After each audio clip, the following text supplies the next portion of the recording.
కల్లుప్పు అండి, ఒక గుప్పెడు కల్లుప్పు, గుప్పెడు ఒట్టిమిరపకాయలు తీసుకొని దిష్టి తీస్తున్నా. చిన్నపిల్లలకి ఎలా తీస్తామో అలాగా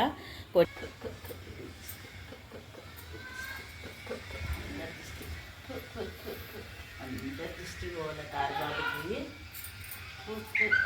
అన్న చూడండి. చూడనా ఇక్కడ చూడు, దిష్టి పోయేవాళ్ళ తారబాబుకి అన్న అన్నాడండి తారబాబు. ఇది తీసి 4 రస్తాల కాడ వేసి వస్తాను, కాల్చి దిష్టి చుక్క పెడతాను. తారబాబుకి దగ్గర పెట్టాలి, నష్టకు పెట్టాలి. కరాచినో